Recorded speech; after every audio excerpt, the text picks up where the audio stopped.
pressure.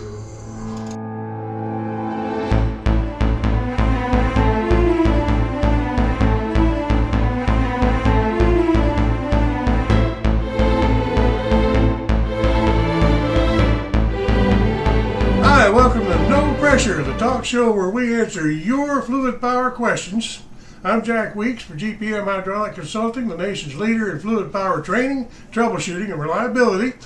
And I have John Rycroft with me here, General Manager of Covered Wagon Trailers in Fitzgerald, Georgia. Is that right, John? Man, that's right. Okay, and I understand you have a problem with a decoiler, is it? Yes, it is. Okay, well, what is it doing? Well, what we were trying to cut a coil, and the decoiler would actually, it would come up to go back down to cut the metal, and it would stick, and it wouldn't go any further.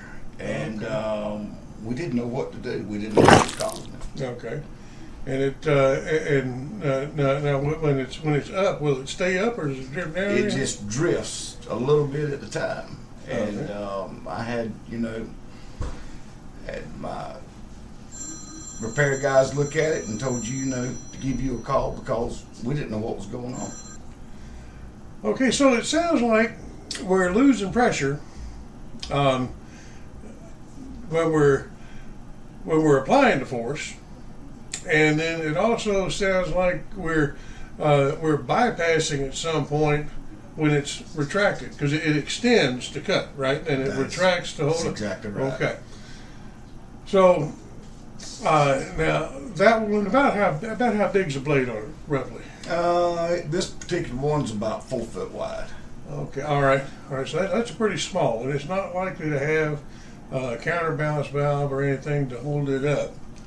So, which of course, if it did, that would make up for bypassing and holding it up, but you still would lose pressure when you were applying the force. That's correct. So this probably does not have one of those, and they usually don't with a real small one like that.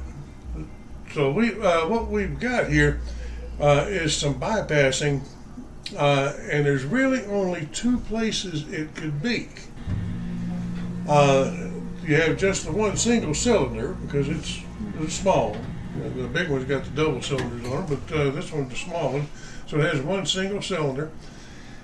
And there's a directional valve that shifts one way to raise it up and another way to bring it down, and then still a third way to lock it in place.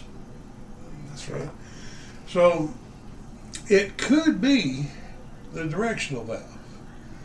If you have bypassing in the directional valve, then when it shifts one way, it won't be able to build as much pressure as it should because the oil will be going past the spool inside and going back to tank. Gotcha. And it could be leaking when it's supposed to be holding. It's not making a good seal when it's supposed to be holding it up. That could cause that same problem. And it also could be in the cylinder.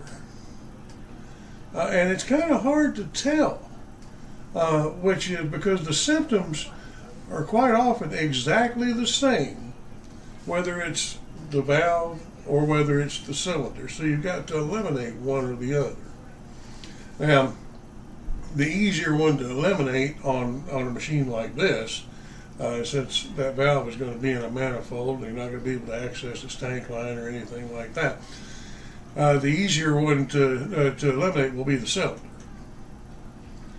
So the way to do that is to shift it to cut, have it go all the way down, with no material in there. Have it go all the way down, and then shut the machine down with it down. Right?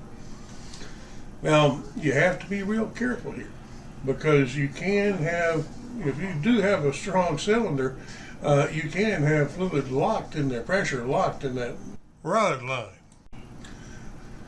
So I don't want to suggest that you just crack that line, because you could release pressure and somebody could get hurt. I got you. So we need to make sure but if there's no pressure in that line, and the way to do that is with it down and with the machine shut off, get like a crowbar or something that you can, where you can pry and force the blade up just a little bit. Okay. Get that blade up, not even 1/16 of an inch, just enough to where you can feel it move. That way you know there's no pressure on there. Okay. All right? Have one man hold it like that and another man crack the line. And the safest way to check is to put a flow meter in the line. We can get you fixed up with a flow meter. Okay. I don't like to recommend just putting oil out the atmosphere, because it's a real good way for somebody to get hurt. Okay. But put your flow meter, they're clear. You can see right through them, and then with a lot of flow, it'll move. But you can just see if there's any oil going through there. Install that in the line. You might have to go buy a couple of fittings to do it, but install that in the rod side line, the side where the rod comes out of the cylinder. Put it in the line there, and everything all tightened down. Pressurize the system and shift that valve to cut again, so that it puts pressure on the piston side. Mm-hmm. All right, now if that cylinder's any good, nothing's going to come out of the rod side. It's going to make a good seal. Okay. If the cylinder's bad, then you'll see some flow go through there. And so if the cylinder's good, you want to look at the directional valve. If the cylinder's bad, then of course get that rebuilt, and then it ought to take care of the problem. I hope it does. I hope it does too. All right, well, you let me know how it does. See everybody next time. If you have a question you'd like featured, then just email it, give us a call, or leave it in the comments down below. Everybody stay safe, stay healthy, and remember, no pressure. Pressure.